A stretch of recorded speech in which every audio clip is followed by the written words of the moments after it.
जय हिंद दोस्तों। CTET 2026 paper 2 के लिए सीडीपी बाल विकास मनोविज्ञान में आज हम प्रैक्टिस सेट 2 लेके आए हैं और जो भी क्वेश्चन पे आज हम डिस्कशन करेंगे वो सारे के सारे question PYQ previous year questions हैं। और आपके सीटेट में सीडीपी में जो पेडागोजी आएगी बहुत जल्द उसकी भी क्वेश्चंस आने वाले हैं। अभी तक आपने प्रैक्टिस सेट 1 नहीं देखा है तो उसे आप जरूर देख लें, डिस्क्रिप्शन बॉक्स में उसका लिंक पड़ा हुआ है। चलिए बिना देरी के स्टार्ट करते हैं। आपसे निवेदन है कि वीडियो को बिना स्किप किए अंत तक जरूर बने रहिएगा। पहला क्वेश्चन आपके लिए है जो कि अच्छा प्रश्न है और सीटेट में यह क्वेश्चन ज्यादातर देखने को मिलता है। एक शिक्षक कक्षा में बच्चों से एक ही प्रश्न के कई संभावित उत्तर स्वीकार करता है और उनके तर्क पर चर्चा कराता है। यह किस प्रकार के चिंतन को बढ़ावा देता है? इनके ऑप्शंस हैं अभिसारी चिंतन, अपसारी चिंतन, रटने का अधिगम या अनुबंधन अधिगम। इस प्रश्न का सही जवाब हो जाएगा अपसारी चिंतन, ऑप्शन नंबर बी सही हो जाएगा। इससे संबंधित कुछ इंपॉर्टेंट पॉइंट्स हैं, जैसे रचनात्मकता का आधार, एक समस्या के अनेक समाधान, खुले प्रश्न उपयोगी होते हैं। ये सभी के सभी आपके अपसारी चिंतन से संबंधित है। अगला प्रश्न आपके लिए है प्रश्न संख्या 2। एक बच्चा पढ़ाई में बार बार असफल होने के बाद प्रयास करना छोड़ देता है। यह किस अवधारणा का उदाहरण है? आंतरिक प्रेरणा का उदाहरण है, अधिगमित असहायता, लर्न हेल्पलेसनेस, अंतर्दृष्टि अधिगम या सकारात्मक पुनर्बल। ये छोड़ने की बात हो रही है, निगेटिविटी की बात हो रही है, तो असहायता यानी ऑप्शन नंबर बी इस प्रश्न का सही जवाब हो जाएगा। अधिगमित असहायता से संबंधित इंपॉर्टेंट पॉइंट्स, इनके प्रतिपादक मार्टिन सेलिगमैन जी हैं। बार बार असफलता से प्रयास कम हो जाता है और शिक्षक को छोटे छोटे सफल अनुभव देने चाहिए। प्रश्न संख्या 3 आपके लिए है, यदि शिक्षक विद्यार्थियों को अपनी सीखने की प्रक्रिया एवं स्वयं विचार करने के लिए प्रेरित करता है तो वह किस क्षमता का विकास कर रहा है? इनके ऑप्शंस हैं स्मृति, मेटाकॉग्निशन, अनुकरण, पुनर्बलन। इस प्रश्न का सही जवाब हो जाएगा मेटाकॉग्निशन यानी ऑप्शन नंबर बी सही जवाब हो जाएगा। इससे संबंधित इंपॉर्टेंट पॉइंट, सोच के बारे में सोचना, सेल्फ मॉनिटरिंग एवं सेल्फ रेगुलेशन, प्रभावी शिक्षार्थी की पहचान। प्रश्न संख्या 4 आपके लिए है, निम्न में से कौन सा आकलन असेसमेंट सीखने में सुधार के लिए सबसे अधिक उपयोगी है? इसके ऑप्शंस हैं summative assessment, formative assessment, annual examination, board examination. इसका सही जवाब है option number B formative assessment सही हो जाएगा। इनसे रिलेटेड इंपॉर्टेंट पॉइंट्स, सीखने के दौरान किया जाता है और तत्काल प्रतिपुष्टि फीडबैक देता है और त्रुटियों में सुधार का अवसर मिलता है। प्रश्न संख्या 5 आपके लिए है, कक्षा में सांस्कृतिक विविधता होने पर शिक्षक का सबसे उपयुक्त व्यवहार क्या होगा? सभी से एक जैसी अपेक्षा रखना, केवल यहां देखिएगा निगेटिव वर्ड्स आपको दिमाग में रखना है, बहुसंख्यक संस्कृति पर ध्यान देना, सभी संस्कृतियों का सम्मान करते हुए समावेशी वातावरण बनाना, सांस्कृतिक अंतर की अनदेखी शब्द यहां मिल गया, ये भी निगेटिव टैग वर्ड है। ए में देखेंगे तो सभी शब्द है लेकिन अपेक्षा है, तो इस तरह से ऑप्शन नंबर सी इस प्रश्न का सही जवाब हो जाएगा, यानी सभी सांस्कृतिक का सम्मान करते हुए समावेशी वातावरण बनाना। इनसे रिलेटेड कुछ पॉइंट है, इनक्लूसिव क्लासरूम होना चाहिए, कल्चरल सेंसिटिविटी होनी चाहिए और इक्वल रेस्पेक्ट होनी चाहिए।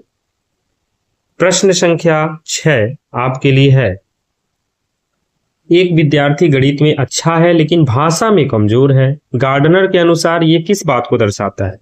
क्या उसकी बुद्धि कम है, सभी प्रकार की बुद्धि समान होती है, विभिन्न प्रकार की बुद्धियां स्वतंत्र रूप से विकसित होती हैं, उनका आईक्यू कम है। तो इस प्रश्न का सही जवाब ऑप्शन नंबर सी हो जाएगा।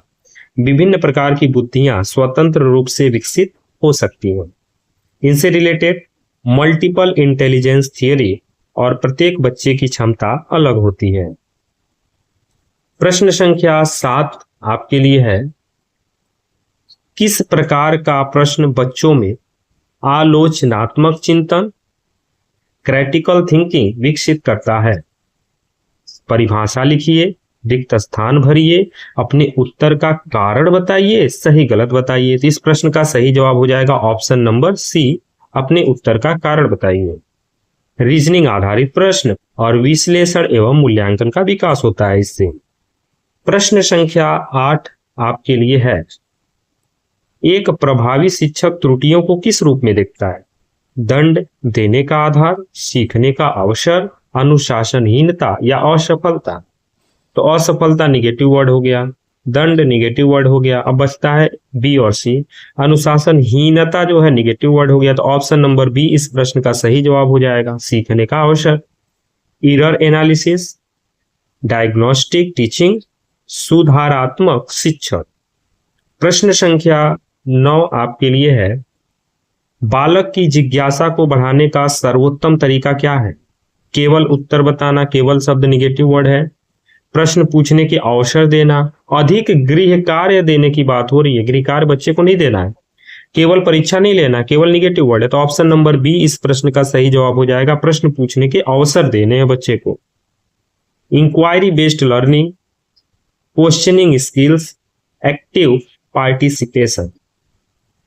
प्रश्न संख्या 10 आपके लिए है, यदि शिक्षक सभी बच्चों से समान प्रदर्शन की अपेक्षा करता है तो वह किस सिद्धांत की उपेक्षा कर रहा है?